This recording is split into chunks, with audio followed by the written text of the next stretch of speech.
Hey guys, it's Maisha, beauty director here at Sephora. I created this yellow look that is sort of a throwback to teenage Maisha, so I'm super excited to show you guys, so let's get started. So I already have my foundation on, and this is Jouer, and this is the Essential High Coverage Creme Foundation. It comes in 50 shades, which is amazing, and it's available online, and I'm actually wearing the shade Caramel, which is more of a sort of yellow undertone one.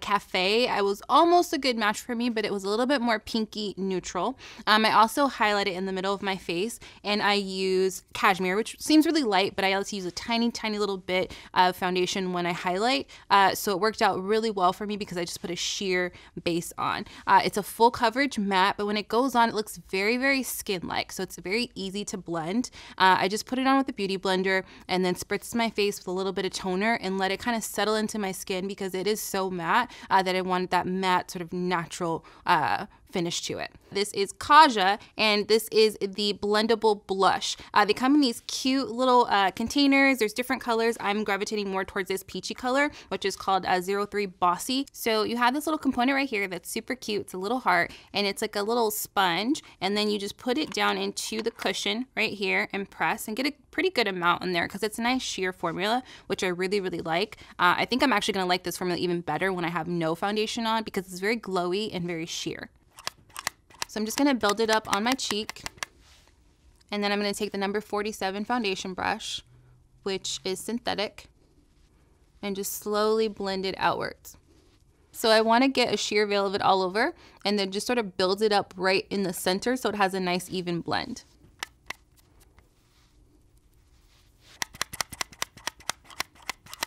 So same thing over here. I'm just blending it all the way out, and then I'm gonna put a little bit more in the center and just tap it. Because I already have a full coverage foundation on and I'm set with powder, I don't want to do a lot of blending. I'm just tapping. And if I need any more blush after I do my eyes, I can go back. So I'm going to put some highlighter on, and there's 4 different shades that I have in front of me. So this is the Kaja Mochi Glow, and this is the color 04 Stardust, which is the deepest color I have here in front of me. I have 4 different highlights in front of me. And I'm going to go in with the same brush that I used for my blush, which is the 47 foundation brush. And it's kind of like a gel hybrid, so I think a synthetic brush would work really well in this instance. So I'm going to go in and just kind of tap that on the top of my cheeks. So this is sort of like a putty gel type of texture. So again, I think this would be even better on bare skin if you're kind of like a no makeup person. With this one, I'm using a synthetic brush still because it needs a little bit more grip versus a regular blush brush or a highlight brush. I think a synthetic brush is going to work really well. And then I'm just kind of tapping it with my fingers and a brush just to make sure it blends really nicely. Yeah, so it's nice, it's subtle, there's different colors. I kind of wanted to try the pink one, but I'm going to do a yellow eyeshadow look, so I wanted to keep it sort of neutral on the skin, but mixing the bronze and the champagne together, the number 4 Stardust and the number 3 Luna was really nice.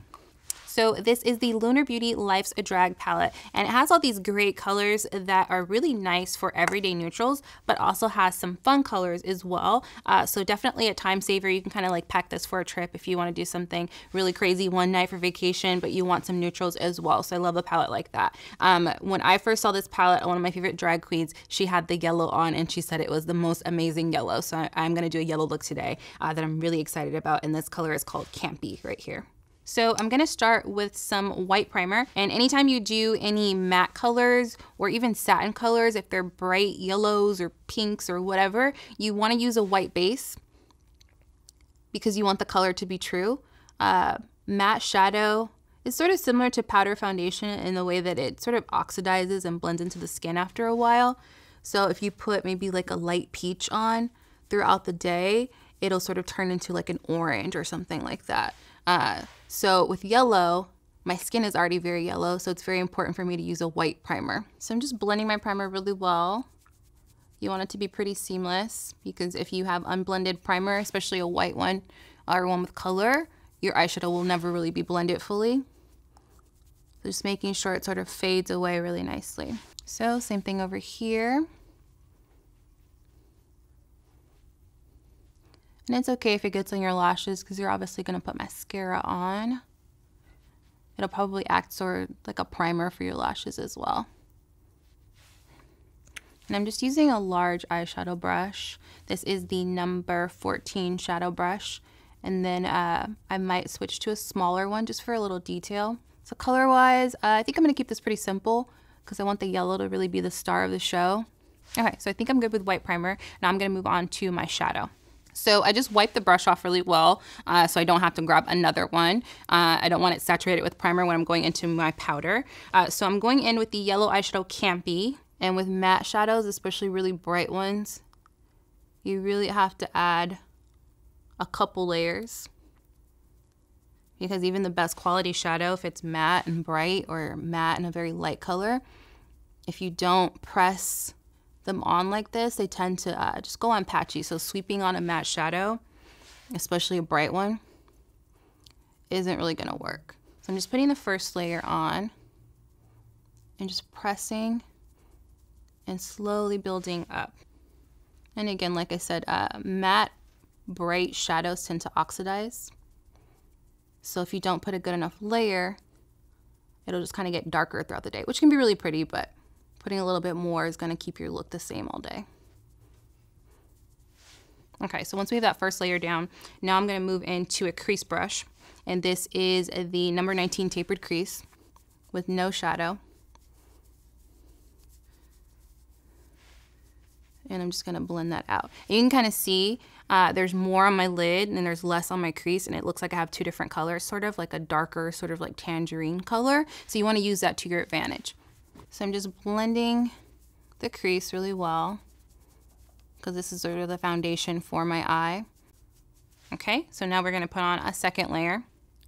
So really pressing this in. If you can see any holes in your color, you want to pay special attention to that. Most people tend to use shimmery shadows when they're first starting out because matte tends to be a little special to deal with, but I think a good rule of thumb is working from lightest to darkest. So I'm using my brightest color. I'm probably just going to pop a little brown in the crease, and we'll do that last. Because if I had maybe black in the corner and I tried to cover it up with a matte yellow, it's just not going to do anything. So lightest to darkest is one of the best ways to work with matte shadows. So we're going to move on to the other eye. The same thing over here, just tapping and slowly building up. And you can already see the difference. There's only one color on my eyes, but this one is sort of oxidizing because there's more primer on the lid, so it's creating like a two-tone effect. So you can kind of use it to your advantage, more primer on the lid and kind of gradually have it sort of dissipate. It creates a nice effect. So even putting on your primer, you can kind of put it on with purpose. It's pretty even, so we're gonna go back to our crease brush.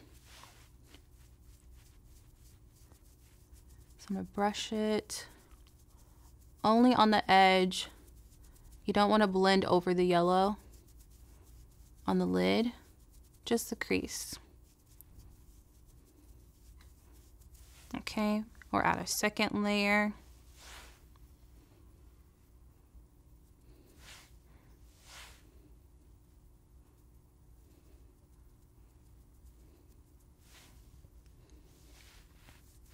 Okay, so now we're gonna add in a little bit more definition.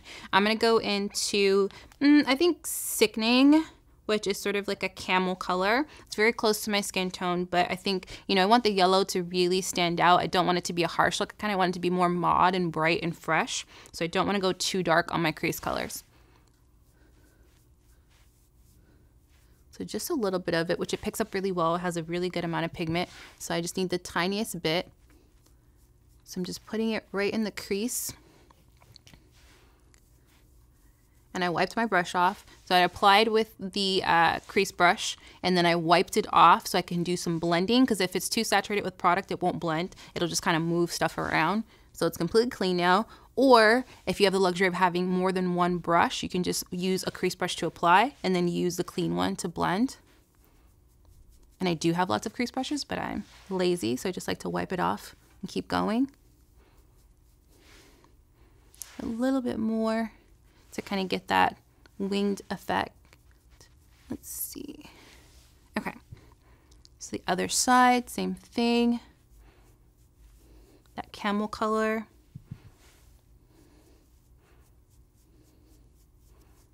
So I'm going to put on some eyeliner, and instead of black, I'm going to use a really dark brown. This is the Marc Jacobs Highliner in Earthquake. So I'm just going to go ahead and tightline with this because I am going to add some liquid liner. So basically, I'm just kind of taking away that sort of yellow or white that got at the base of my lashes to make my mascara application a little easier. And I've always liked the way brown looks with yellow. So I'm just tightlining with the brown. So anytime you wear bright colors or very light colors, you want to make sure you have a good tight line on, or your eye is not going to feel grounded. It's not going to look polished. So I think that's enough on that side because I'm going to put some liquid liner. So you really want to rub between your lashes, especially if you're blonde. Because you want to darken the tips of your lashes as well as the base.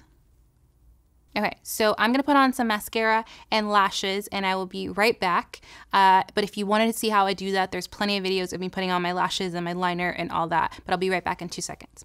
So now I'm going to move on to my lips, and I'll be using Dominique Cosmetics lip glosses, and these are the Lemonade lip glosses, and these were founded by an influencer who's always loved makeup, so now she has her own makeup line. So these are all drink themed. There are a few here.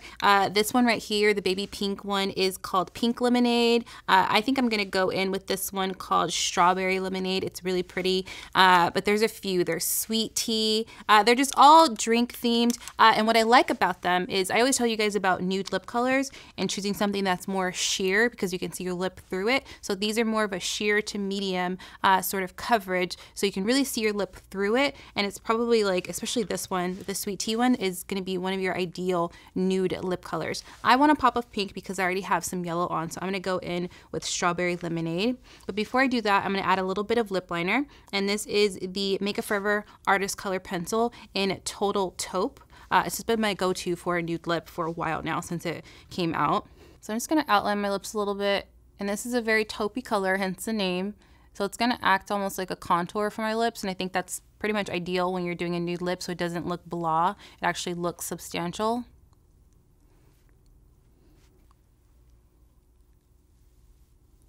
Okay, so I'm just going to rub it in with my finger. It doesn't have to be a perfect line. You just want some shape.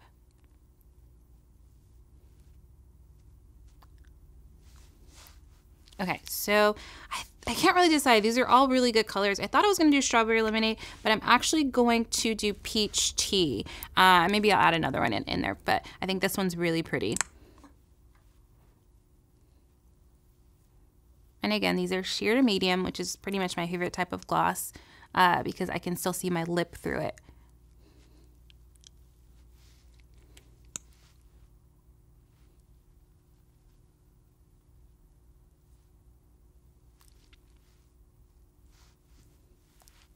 So that's really pretty. I think that's going to be a really nice everyday for me. I'll put a little bit of the Strawberry Lemonade in the center just for a little pop.